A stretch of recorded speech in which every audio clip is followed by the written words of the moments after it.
नमस्कार दोस्तों, राधे राधे। कैसे आप लोग? उम्मीद है सभी लोग बढ़िया होंगे। आपकी जो एनएससी की प्रिपरेशन है वो अच्छी चल रही होगी। ठीक है, आज ये आपका लास्ट सेशन है या लास्ट क्लास के लिए, जो भी आपको समझ में आया कह लीजिए। लास्ट क्लास है आपकी, और लास्ट क्लास का है कि बायोटेक्नोलॉजी की, और लास्ट सब्जेक्ट है। ठीक है, इसके बाद से आपकी नेमरा सुंडा की एमसीक्यू सीरीज जो है कंप्लीट हो जाएगी। इसके बाद हमारी जो अगली सीरीज जो चल रही है नेमरा सुंडा की, जो थ्योरी वाली सीरीज चल रही है, ठीक है, उसकी दो सब्जेक्ट हमने करा दी हैं। एक तो हमने एनिमल हस्बेंड्री को कंप्लीट करा दिया है एक ही क्लास में, दूसरे हमने डेयरी साइंस को कंप्लीट करा दिया है। ठीक है, अगली जो आपकी सब्जेक्ट होगी, ठीक है, वो आपको वीट साइंस की मिलेगी। किसकी? वीट साइंस की सब्जेक्ट मिलेगी, तो उसको आप देखिए। उसके बाद उसी सब्जेक्ट के आपको इसमें टॉपिक वाइज क्लासें मिल जाएंगी, उनको उनके क्वेश्चन जो है सॉल्व करिए। आपके दोनों चीज़ें इसी में हो जाएंगी। एक तो आपकी थ्योरी की क्लास हो जाएगी, दूसरे आपकी उससे संबंधित जितने भी क्वेश्चन है वो सभी आप कंप्लीट कर लेंगे। आपको जो कंटेंट है वो, अगर एमसीक्यू की बात करें तो हिंदी इंग्लिश दोनों में मिलेगा। ठीक है, और अगर थ्योरी क्लास की बात करें तो है तो वो हिंदी में, ठीक है वो हिंदी में, लेकिन जो चीज़ें हम आपको उसमें आ रही हैं वो इंग्लिश में भी आपको बता रहे हैं, तो दोनों चीज़ों में आपको मिल जाएंगी। ठीक है, तो अगर सेशन आपको अच्छे लगते हैं तो आप कमेंट, लाइक, शेयर, सब्सक्राइब जरूर करिए। ठीक है, तो हम लोग चलते हैं। पहले हमारा जो पहला क्वेश्चन है इस टॉपिक का, पहला क्वेश्चन हमारा क्या कह रहा है? The following are example of monosaccharide. जो मोनोसेकेराइड होता है उसका एग्जाम्पल क्या है? ग्लूकोज, गैलोक्टेज, फ्रक्टोज, राइबुलोज या ऑल ऑफ दीज। ग्लूकोज होगा, गैलोक्टोज होगा, फ्रक्टोज होगा, राइबुलोज होगा, या सभी होंगे। तो अगर आंसर की बात करें तो इसका आंसर होगा ऑल ऑफ दीज। इसका सही आंसर क्या होगा? All of these. इसको थोड़ा पॉइंट कम कर लेते हैं। इसका सही आंसर क्या होगा? All of these. अब ये होता क्या है मोनोसेकेराइड? हम लोग पढ़ते हैं कार्बोहाइड्रेट। क्या पढ़ते हैं? कार्बोहाइड्रेट पढ़ते हैं ना। कार्बोहाइड्रेट तीन टाइप के होते हैं। एक होते हैं मोनोसेकेराइड, ठीक है, एक होते हैं हमारे डाइसेकेराइड, डाइसेकेराइड, एक होते हैं हमारे, एक होते हैं मोनोसेकेराइड, एक होते हैं डाइसेकेराइड, एक होते हैं हमारे पॉलीसेकेराइड। क्या होते हैं? पॉलीसेकेराइड। ठीक है, डाइसेकेराइड जो होते हैं वो आते हैं ओलिगोसेकेराइड के अंदर, ओलिगोसेकेराइड के अंदर। ठीक है, तो अगर हम मोनोसेकेराइड की बात करते हैं, क्योंकि इस क्वेश्चन में हम लोग केवल मोनोसेकेराइड की बात करेंगे। ठीक है, मोनोसेकेराइड क्या होते हैं? जो मोनोसेकेराइड होते हैं, ठीक है, उनमें सिंपल शुगर होता है। क्या होता है? जो सिंपल शुगर वाले होते हैं, ठीक है, सिंपल शुगर वाले होते हैं सेकेराइड, उन्हें क्या कहते हैं? उन्हें मोनोसेकेराइड कहते हैं। क्या कहते हैं? मोनोसेकेराइड कहते हैं। अगर हम बात करते हैं मोनोसेकेराइड, ग्लूकोज भी हो जाएगा, गैलेक्टोज भी हो जाएगा, फ्रक्टोज भी हो जाएगा, राइबोलेज भी हो जाएगा। तो इसका आंसर क्या हो जाएगा? ऑल ऑफ दीज इसका सही आंसर हो जाएगा। ठीक है, अगले क्वेश्चन पे चलते हैं। सॉरी, अगला क्वेश्चन है हमारा, which of the following is non reducing sugar. Non reducing sugar या नॉन रिड्यूसिंग कार्बोहाइड्रेट कौन सा है? आपके पास ऑप्शन है सुक्रोज, माल्टोज, रेफिनोज, स्टेरेकाइनोज या लैक्टोज। मैंने अभी आपको बताया था। एक तो हम लोगों ने मोनोसेकेराइड तो पढ़ ही लिया। अब बात आती ओलिगोसेकेराइड की। किसकी बात आती? ओलिगोसेकेराइड की। ओलिगोसेकेराइड की, तो ओलिगोसेकेराइड क्या होता है? इसमें शुगर जो होता है, ठीक है, शुगर या जो हमारे कार्बोहाइड्रेट होते हैं, या हम इन्हें मोनोसेकेराइड बोल सकते हैं। जो मोनोसेकेराइड होते हैं वो 2 से लेके 10 तक मोनोसेकेराइड होते हैं, उसकी चेन बनती है। ठीक है, उनसे मिलकर जो बनते हैं उन्हें क्या कहते हैं? उन्हें ओलिगोसेकेराइड कहते हैं। ठीक है, ओलिगोसेकेराइड जो होते हैं ये 3 टाइप के होते हैं। एक डाइसेकेराइड होता है, एक ट्राइसेकेराइड होता है, और एक टेट्रासेकेराइड होता है। एक डाई हो जाएगा, एक ट्राई हो जाएगा, एक टेट्रा हो जाएगा। ठीक है, तो अगर इसमें क्या कहा जाए, नॉन रिड्यूसिंग शुगर की बात कर रहे हैं। किसकी बात करें? नॉन रिड्यूसिंग शुगर की। तो जो डाइसेकेराइड हमारा होता है, ठीक है, डाइसेकेराइड जो हमारा होता है 2 टाइप का होता है। एक जो रिड्यूसिंग होता है, एक होता है हमारा नॉन रिड्यूसिंग होता है। एक हमारा रिड्यूसिंग होगा, एक नॉन रिड्यूसिंग। रिड्यूसिंग में हम बात करते हैं, रिड्यूसिंग में हमारा आ जाता है माल्टोज और लैक्टोज। क्या आ जाता है? माल्टोज आ जाता है, माल्टोज, उसके साथ साथ लैक्टोज आ जाएगा, माल्टोज आ जाएगा और लैक्टोज आ जाएगा।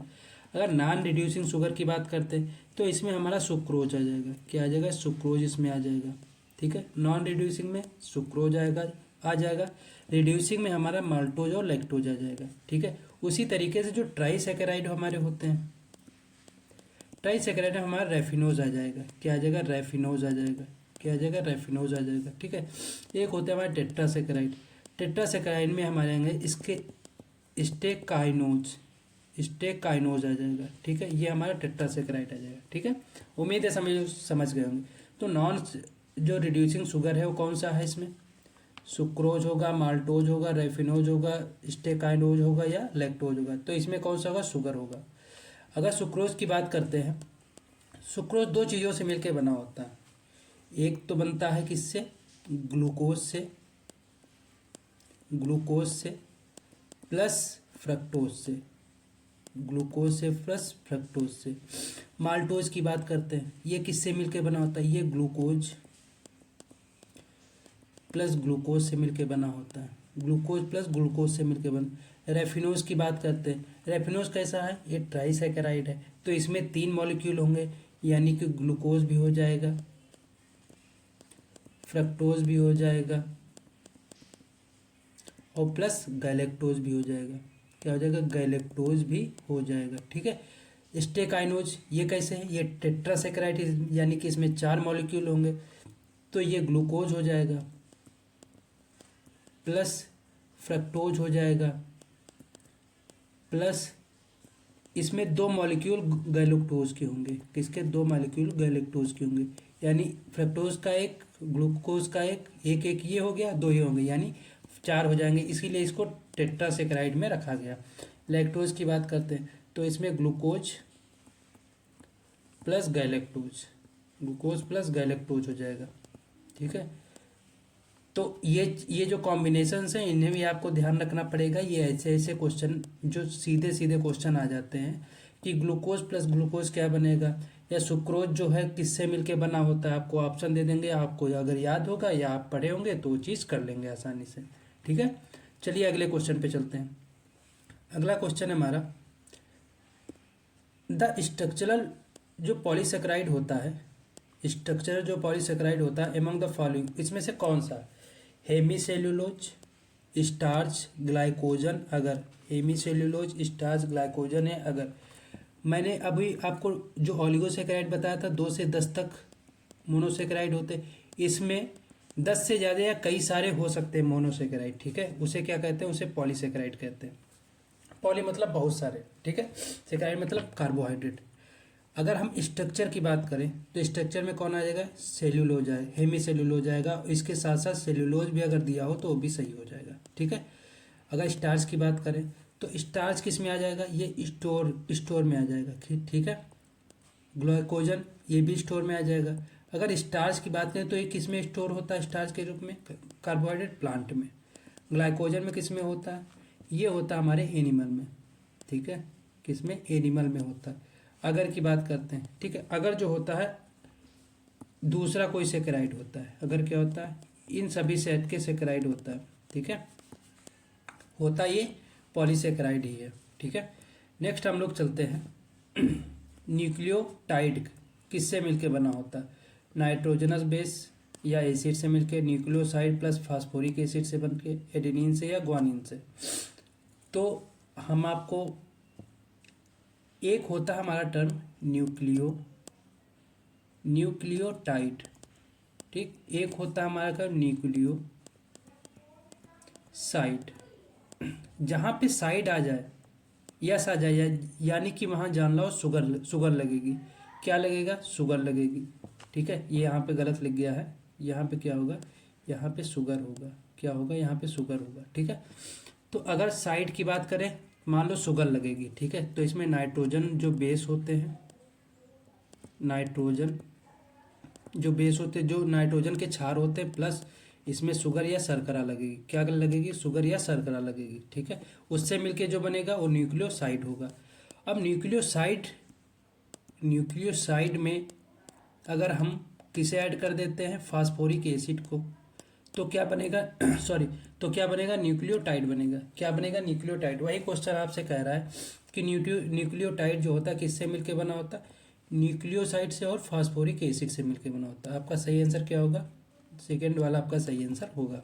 ठीक है, अगला हम बात करते हैं, which of the following is not nitrogen base found in RNA. ऐसा कौन सा नाइट्रोजन बेस है जो आरएनए में मिलता है। आपके दो टाइप के नाइट्रोजन बेस होते हैं। अगर नाइट्रोजन क्षार या नाइट्रोजन बेस की बात करें, दो टाइप, एक होते हैं प्यूरिन, एक होते हैं पिरिमिडीन। पिरिमिडीन होते हैं, एक होते हैं प्यूरिन, एक होते हैं पिरिमिडीन। प्यूरिन की बात करें तो प्यूरिन में एडेनिन होता है और ग्वानिन होता है। पिरिमिडीन में थाइमीन, ठीक है, साइटोसिन और यूरेसिल होता है। Thymine, cytosine, uracil. अब हम बात करते हैं जो आरएनए में पाए जाते हैं नाइट्रोजन बेस, वो कौन कौन से होते हैं। वो होते हैं एडेनिन, ग्वानिन, साइटोसिन और यूरेसिल, AGCU। ठीक है सॉरी। वहीं अगर डीएनए की बात करें तो डीएनए में पाए जाते हैं एडेनिन, ग्वानिन, साइटोसिन और थाइमीन। ठीक है, यानी कि अगर यूरेसिल आ जाएगा तो किस में पाया जाएगा, आरएनए में। अगर थाइमीन आएगा वो किस में पाया जाएगा, डीएनए में। ठीक है, आरएनए में थाइमीन नहीं पाया जाएगा और डीएनए में यूरेसिल नहीं पाया जाएगा। ठीक है, तो आपको बताना है कि इसमें कौन सा नाइट्रोजन बेस है जो आरएनए में नहीं पाया जाता। सीधी आप देख सकते हैं कौन सा नहीं पाया जाएगा, थाइमीन जो है वो नहीं पाया जाता। ठीक है, अगला हम लोग बात करते हैं, which are the following is an amino acid. इनमें से कौन सा एमिनो एसिड है। ठीक है, अमीनो अम्ल है, एस्पार्टिक, स्टेनिन, लॉरिन और ट्रिप्टोफैन। एस्पार्टिक, स्टेनिन, लॉरिन और ट्रिप्टोफैन कौन सा एमिनो अम्ल है। ठीक है, एमिनो अम्ल तो सभी हैं। क्वेश्चन था इसेंशियल एमिनो एसिड कौन सा, या इसेंशियल है जरूरी अमीनो अम्ल कौन सा है। ठीक है, दो टाइप के अमीनो अम्ल होते हैं, एक इसेंशियल होते हैं और एक होते हैं नॉन इसेंशियल। एमिनो एसिड होता क्या है, एमिनो जो होते हैं, ठीक है, ये प्रोटीन को बनाते हैं। प्रोटीन बनाने का काम कौन करता है, एमिनो एसिड करते हैं। 20 एमिनो एसिड, ठीक है, जो 20 एमिनो अम्ल होते हैं ये एक प्रोटीन का निर्माण करते हैं, एक मॉलिक्यूल प्रोटीन का निर्माण करते हैं। ठीक है, इसमें से 10 जो होते हैं इसेंशियल होते हैं। ठीक है, 10 क्या होते हैं, इसेंशियल होते हैं, और 10 क्या होते हैं, नॉन इसेंशियल होते हैं। नॉन इसेंशियल होते हैं। ठीक है, अगर इसेंशियल की बात करें तो इसको एक फार्मूले से याद कर सकते हैं, टीवी मिल पाथ। टीवी मिल पाथ, टी से ट्रिप्टोफैन, वी से वैलिन, एम से मिथियोनिन, आई से आयोनिक। ठीक है, एल से क्या हो जाएगा, एल से हमारा हो जाएगा ल्यूसिन, फिर एल से क्या हो जाएगा, लाइसिन हो जाएगा। पी से हमारा क्या हो जाएगा, पी से हमारा फिनाइल एलेनिन हो जाएगा। ठीक है, ए से हमारा एडेनिन हो जाएगा। ठीक है, टी से हमारा थियोनिन हो जाएगा, और जो एच होता है, ठीक है, एच से हमारा क्या हो जाएगा, हिस्टीन। एच से क्या हो जाएगा, हिस्टीन हो जाएगा। ठीक है, तो इसका ये फार्मूला क्या है, टीवी मिल पाथ। क्या है, टीवी मिल पाथ हो जाएगा। ठीक है, अगला हम बात करते हैं, कुछ होते हैं हमारे नॉन इसेंशियल। इसके अलावा जो हमारे एमिनो एसिड होते हैं वो क्या होते हैं, नॉन इसेंशियल होते हैं। ठीक है, तो आपको बताना है इसमें से कि इसेंशियल एमिनो एसिड कौन सा है, इसेंशियल एमिनो एसिड कौन सा है। ठीक है, तो इसेंशियल एमिनो एसिड की बात करते हैं, कौन सा होगा, ट्रिप्टोफैन जो है आपका इसेंशियल एमिनो एसिड होगा। ठीक है, इसको कैसे याद करें, टीवी मिल पाथ, टीवी मिल पाथ। ठीक है, ट्रिप्टोफैन, वैलिन, ठीक है, वैलिन हो जाएगा, मिथियोनिन हो जाएगा, आइसोल्यूसिन हो जाएगा, ल्यूसिन हो जाएगा, लोनिक हो जाएगा। ठीक है, ये क्या आ जाएगा, पी हो जाएगा। ठीक है, फिनाइल एलेनिन हो जाएगा, आर्जिनिन हो जाएगा, और क्या हो जाएगा, और हो जाएगा हमारा थ्रियोनिन। टीएस से क्या हो जाएगा, थ्रियोनिन हो जाएगा। ठीक है, अगला हम बात करते हैं, the following contain common proteins. जो कॉमन कह दें, या एक क्वेश्चन था हमारा, जो सिंपल प्रोटीन होती है इनमें से कौन सी ऐसी प्रोटीन जिसे सिंपल प्रोटीन कहेंगे। ये हो जाएगा ग्लूटिन, टाइपिंग से सब में गलत हो गई है, ये हो जाएगा ग्लूटिन। ठीक है, एक हो गया न्यूक्लियो प्रोटीन, पेप्टाइड, या ऑल ऑफ दीज। तो हमारे जो कॉमन प्रोटीन्स होते हैं, ठीक है, आपके सामने है, ग्लूटिन हो जाएगा, न्यूक्लियो प्रोटीन हो जाएगा, पेप्टाइड हो या सभी हो जाएंगे। तो ये हमारी जो सिंपल प्रोटीन होगी कौन सी, ग्लूटीन हो जाएगी। न्यूक्लियो प्रोटीन जो होती है ये हमारी होती है कंजुगेटेड प्रोटीन। क्या होती, कंजुगेटेड प्रोटीन होती। क्या होती, कंजुगेटेड प्रोटीन होती। ठीक है।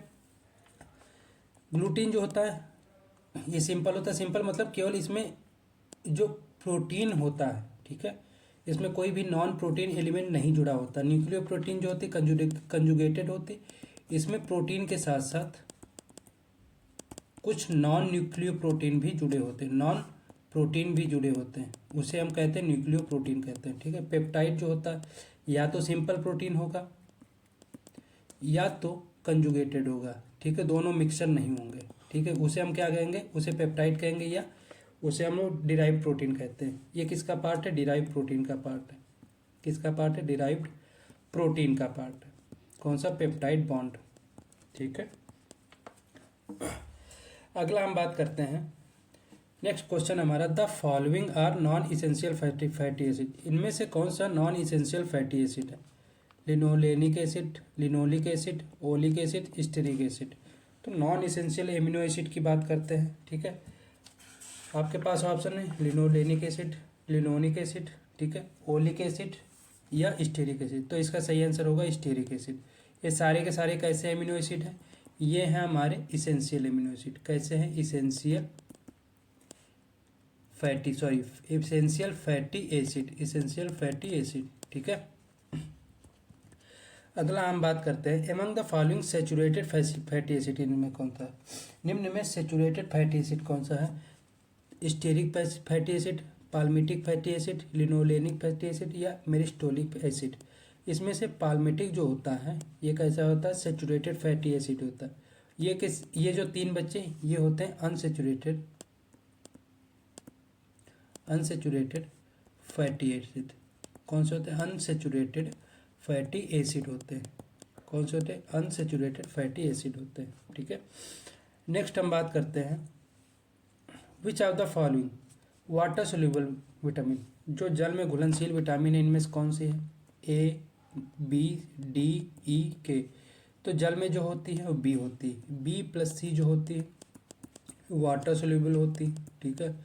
और ए, डी, ई, के ये होती है फैट सोल्यूबल। क्या होती है, फैट सोल्यूबल होती है। आप वाटर वाली याद रखिए, उसके बाद जो सारी विटामिन बचेंगी वो कैसी होंगी, फैटी एसिड होंगी। ठीक है, फैटी सोल्यूबल होंगी या फैट सोल्यूबल होंगी। ठीक है।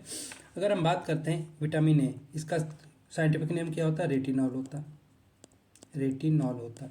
इससे कौन सा रोग हो जाता है, अगर विटामिन ए की बात करते हैं, ठीक है, तो विटामिन ए से ब्लाइंडनेस होता है, वो तो सभी को पता है। ठीक है। इससे एक रोग होता है जीरोप्थैल्मिया, जीरोप्थैल्मिया रोग होता है। कौन सा होता है, जीरोप्थैल्मिया रोग होता है। विटामिन बी की बात करते हैं, vitamin B complex vitamin B कई तरीके के होते हैं, इसको आगे वाले क्वेश्चन में हम लोग डिस्कस करेंगे। डी की बात करते हैं, इसका साइंटिफिक नेम होता है कैल्सीफेरॉल। साइंटिफिक नेम क्या होता है, कैल्सीफेरॉल होता है। विटामिन डी का साइंटिफिक नेम कैल्सीफेरॉल होता है। इससे रिकेट्स होता है। ठीक है। पिजन चेस्ट होता है, पिजन चेस्ट होता है। ठीक है। और क्या होता है, ऑस्टोमलेशिया होता है। क्या होता है, ऑस्टोमलेशिया होता है। ठीक है। क्या होता है, ऑस्टोमलेशिया। इतने सारे रोग किससे होते हैं, विटामिन डी की कमी से, रिकेट्स, पिजन चेस्ट और ऑस्टोमलेशिया। विटामिन ई की बात करते हैं। ठीक है। इससे स्टेरिलिटी हो जाती है, बांधता आ जाती है। क्या आती है, बांधता आ जाती। विटामिन के की बात करते हैं, इसमें जो होता है ब्लड क्लॉटिंग जो है लेट में होती है। ब्लड क्लॉटिंग जो है लेट में होती है या डिले होती है। ब्लड लेट में होती है या डिले हो जाती है। ठीक है। तो अगर हम बात करें वाटर सोल्यूबल कौन सा है, बी है। बी के साथ ही वाटर सोल्यूबल कौन सा हो जाएगा, सी हो जाएगा। सी, बी के साथ कौन सा हो जाएगा, सी भी हो जाएगा। ठीक है। अगला क्वेश्चन है हमारा, vitamin D is spread among the following. जो विटामिन डी है उससे होने वाला रोग कौन सा है, पेलाग्रा है, पिजन चेस्ट है, स्टेरिलिटी है, फोटोफोबिया है, एनीमिया है। तो अगर हम बात करें, अभी मैंने आपको बताया पिजन चेस्ट जो होता है विटामिन डी से होता है। पिजन चेस्ट के साथ साथ ऑस्टोमलेशिया होता है या रिकेट्स होता है। पेलाग्रा की बात करते हैं, जो पेलाग्रा रोग होता है, ठीक है, वो किससे होता है, विटामिन B3 से होता है। किसे, B3 से होता है। इसका साइंटिफिक नेम नियासिन होता है। क्या होता है, विटामिन सी का साइंटिफिक नेम नियोसिन होता है। स्टेरिलिटी किससे होता है, स्टेरिलिटी मैंने अभी आपको तो विटामिन ई से होता है, क्या होता है, स्टेरिलिटी होता है, ठीक है। फोटोफोबिया किससे होता है, जो फोटोफोबिया है विटामिन बी टू से होता है, इसका साइंटिफिक नेम राइबोफ्लेविन होता है, क्या होता है, साइंटिफिक नेम राइबोफ्लेविन होता है। एनीमिया की बात करते हैं, ठीक है। एनीमिया जो होता है फॉलिक एसिड से होता है, फॉलिक एसिड से होता है, ठीक है। या इसे विटामिन बी9 भी लिख देते हैं, क्या लिख देते हैं, विटामिन बी9 कभी कभी लिख देते हैं, या इसका साइंटिफिक नेम क्या होता है, फॉलिक एसिड होता है, ठीक है। अगला बात करते हैं हम लोग, which is the natural hormone, इनमें से कौन सा हार्मोन है जिसे प्राकृतिक रूप माना जाता है, ठीक है। जो प्राकृतिक हार्मोन है वो कौन सा है, indole acetic acid, naphthalene acetic acid, indole butyric acid, या 2,4-D, या 2,4-D, या 2,4-D।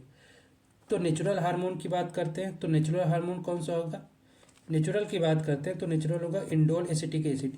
पहली बात हम तो देख लेते हैं किसके पार्ट है, ये ऑक्सिन हार्मोन के पार्ट है, ठीक है। किसके पार्ट है, ऑक्सिन हार्मोन के पार्ट है, ठीक है। इसकी खोज किसने की थी, वेंट ने की थी, किसने की थी, वेंट ने, FWM वेंट ने इसकी खोज की थी, ठीक है, ऑक्सिन हार्मोन की। तो अगर बात करते हैं natural hormone indole acetic acid होता है, इससे क्या होता है, इससे जो होता है हमारा, जो हमारा प्री मेच्योर फूड ड्रॉप होता है, मतलब जो हमारा फ्रूट होता है, फल सॉरी, जो हमारा फ्रूट होता है वो मेच्योर होने के पहले ही वो गिर जाता है, किसके कारण गिर जाता है, इंडोल एसिटिक एसिड के कारण, या AIIA के कारण, ठीक है। नेफ्थलीन एसिटिक एसिड क्या होता है, ये क्या करता है, नेफ्थलीन एसिटिक एसिड ये जो होता है प्रिवेंट करता है, क्या करता है, प्रिवेंट या बचाता है फ्रूट ड्रॉप को, किसी भी स्टेज में फ्रूट ड्रॉप को बचाता है, ठीक है। Naphthalene acid, indole butyric acid ये रूट फॉर्मेशन करता है, क्या करता है, रूट फॉर्मेशन में भाग लेता है, ठीक है। 2,4-D की बात करते हैं, 2,4-D जो होता है अगर 20 ppm के नीचे है तो ये हार्मोन की तरह काम करेगा। अगर यही 20 ppm के से ज़्यादा है, ठीक है, तो ये एक हर्बीसाइड के रूप में काम करेगा, किसके किसके रूप में, हर्बीसाइड के रूप में काम करेगा, ठीक है। तो इसका सही आंसर क्या हो जाएगा, इंडोल ब्यूटारिक एसिड हो जाएगा। अगला हम बात करते हैं the hormone that causes cell division, किस हार्मोन के द्वारा सेल डिवीजन होता है, cytokinin, gibberellin, abscisic acid, gibberellin 2 बार लिख गया, एक जगह लिख लेते हैं इथिलीन, एथिलीन, ठीक है, एथिलीन हो जाएगा। तो ये किससे किससे होता है, साइटोकाइनिन से होता है, ठीक है। साइटोकाइनिन से क्या होता है, सेल डिवीजन होता है, ठीक है। वहीं अगर हम बात करते हैं जिब्रेलिन से, जिब्रेलिन जो होता है डोरमेंसी ब्रेकर होता है, मतलब डोरमेंसी स्टेज को या सुसुप्तावस्था को क्या होता है, तोड़ता है, डोरमेंसी ब्रेकर होता है, ठीक है। ये बार्ली में माल्टिंग बढ़ाता है, बार्ली माल्टिंग करता है, ठीक है। जो शुगर केन होता है, गन्ना होता है, उसमें शुगर की मात्रा को बढ़ाता है, शुगर केन शुगर बढ़ाता है, ठीक है। और ये क्या करता है, ये जो है पार्थेनोकॉर्पी इंड्यूस करता है, पार्थेनोकॉर्पी इंड्यूस करता है। ये जो है मेलनेस बढ़ाता है, मेलनेस बढ़ाता है। मेलनेस क्या मतलब हो गया कि जैसे हम लोग मेज का प्लांट नहीं देखते, उसमें दोनों फ्लावर होते हैं, मेल और फीमेल होते हैं, तो उसमें मेल की संख्या को ये बढ़ाता है, ठीक है। वहीं दूसरी बात करते हैं, मेलनेस हो गया, ठीक है। और इसके साथ साथ ये क्या करता है, ये हमारी जो क्रॉप्स होती हैं, ठीक है, उनमें क्या करता है, उनमें फ्रूट साइज बढ़ाता है, क्या बढ़ाता है, फ्रूट साइज को बढ़ाता है, क्या बढ़ाता है, फ्रूट साइज को बढ़ाता है, ठीक है। और ये सेल इलोंगेशन करता है, सेल इलोंगेशन करता है, क्या करता है, सेल इलोंगेशन करता है, ठीक है। इतनी चीज़ें जरूरियात, डोरमेंसी ब्रेक करता है, बार्ली माल्टिंग करता है, शुगर केन में शुगर को बढ़ाता है, पार्थेनोकार्पी करता है, मेलनेस बढ़ाता है, ठीक है, फ्रूट साइज बढ़ाता है और सेल इलोंगेशन करता है, ठीक है। वहीं अगर एब्सिसिक एसिड की बात करिए, एंटी जिब्रेलिन होता है, एंटी जिब्रेलिन होता है, क्या होता है, जो एंटी जिब्रेलिन होता है, ठीक है। ये जो है मेच्योरिटी जल्दी लाने की कोशिश करता है, इसके द्वारा जो है जो हमारा फ्रूट होता है उसमें मेच्योरिटी जल्दी आती है। दूसरा ये जो है स्टोमेटा क्लोजर होता है, जो हमारे स्टोमेटा होते हैं, रंध्र होते हैं, उनको क्लोज करता है, उनको क्लोज करने का काम कौन करता है, एंटी जिब्रेलिन या एब्सिसिक एसिड करता है। अगला हमारा है इथिलीन, इसकी जगह हमारा क्या होगा, इथिलीन होगा। इथिलीन सबसे पहले आप लोग जानते ही हैं राइपनिंग हार्मोन है, राइपनिंग फलों को पकाने वाला हार्मोन दूसरा। ये फीमेलनेस बढ़ाता है। क्या बढ़ाता है? फीमेलनेस बढ़ाता है। क्या बढ़ाता है? फीमेलनेस बढ़ाता है। ठीक है, कौन सा? एथिलीन हार्मोन जो है फीमेलनेस बढ़ाता है। ठीक है, तो इसका सही आंसर क्या हो जाएगा? सेल डिवीजन साइटोकाइनिन से होता है। अगला हम बात करते हैं the disease caused by zinc deficiency. Zinc की कमी से कौन सा रोग होता है? पैराकिटोसिस, पैरोसिस, ऑस्टोमलेशिया, डेगनाला या एनीमिया। तो अगर जिंक की कमी से बात करें तो कौन सा होता है? पैराकिटोसिस होता है। जिंक की कमी से पैराकिटोसिस। पेरोसिस होता है मैग्नीज की कमी से। ऑस्टोमलेशिया किससे होता है? अभी मैंने आपको बताया था, फास्फोरस से भी होता है और विटामिन डी की कमी से भी होता है, विटामिन डी से भी होता है। ठीक है, डेगनाला की बात करते हैं तो डेगनाला जो है सेलेनियम से होता है, सेलेनियम की टॉक्सिसिटी से होता है। मतलब इसकी जब टॉक्सिसिटी होती है, अधिकता हो जाती है, तो कौन सा रोग होता है? डेगनाला हो जाता है। ठीक है, एनीमिया की बात करते हैं। एनीमिया जो रोग होता है किससे होता है? आयरन की कमी से होता है। किससे होता है? आयरन की कमी से, या फोलिक एसिड जो होता है, फोलिक एसिड की कमी से, या B9 जिसे बोलते हैं उसकी कमी से होता है। ठीक है, अगला हम लोग बात करते हैं केमिकल प्रेजेंट इन सर्वगंधा। जो हमारा सर्वगंधा का प्लांट होता है उसमें कौन सा केमिकल होता है? सर्पेंटाइन होता है, एट्रोपिन होता है, लेजिस्लेटिव होता है, सेपोनिन होता है, या म्यूसिलेज होता है। सर्पेंटाइन होता है, एस्ट्रोपिन होता है, लेजिस्लेटिव होता है, सेपोनिन होता है, म्यूसिलेज होता है। तो अगर सर्वगंधा की बात करते हैं, सर्वगंधा में सर्पेंटाइन होता है। ठीक है, सर्वगंधा मतलब सर्पेंटाइन। ठीक है, एट्रोपाइन की बात करते हैं, ये होता है बेलोडोना में, बेलाडोना में। ठीक है, बेलाडोना में कौन सा होता है? एट्रोपाइन होता है। लेजिस्लेटिव की बात करते हैं। ठीक है, अगर लेजिस्लेटिव की बात करते हैं तो ये किस में होता है? लेजिस्लेटिव जो हमारा होता है, ठीक है, ये अश्वगंधा में होता है। किस में होता है? अश्वगंधा में होता है। किस में होता है? अश्वगंधा में होता है। सेपोनिन की बात करते हैं, सेपोनिन हमारा होता है सफ़ेद मूसली में, सफ़ेद मूसली में सेपोनिन होता है। म्यूसिलेज की बात करते हैं। ठीक है, जो हमारा म्यूसिलेज होता है ये आइसबगोल में होता है। किस में होता है? आइसबगोल में होता है। ठीक है, तो इसका सही आंसर क्या हो जाएगा? सर्पेंटाइन इसका सही आंसर हो जाएगा। अगला हम देखते हैं तो आज आपकी क्लास जो है यहीं पे समाप्त होती है और सारे के सारे जो MCQ सीरीज है वो भी यहीं पे कंप्लीट हो जाएगी। ठीक है, वो भी यहीं पे कंप्लीट हो जाएगी। ठीक, कंप्लीट MCQ सीरीज आज से जो है ये सब्जेक्ट के साथ साथ आप अगर इसे लेके चल रहे हैं तो इसके साथ साथ जो हमारी थ्योरी की क्लास है उसे भी साथ में लेके चलिए। थ्योरी पढ़िए, उसके बाद इसमें जो टॉपिक वाइज क्वेश्चन दिए उन टॉपिक को हल करिए, जिससे कि आपको दोनों चीज़ें यहीं पे मिल जाएंगी इसी चैनल पे। ठीक है, तो अगर आपको चैनल और ये सीरीज़ अच्छी लगी हो तो इसे सब्सक्राइब करें, लाइक करें, शेयर करें। ठीक है, मिलते हैं अगली क्लास में, तब तक के लिए धन्यवाद।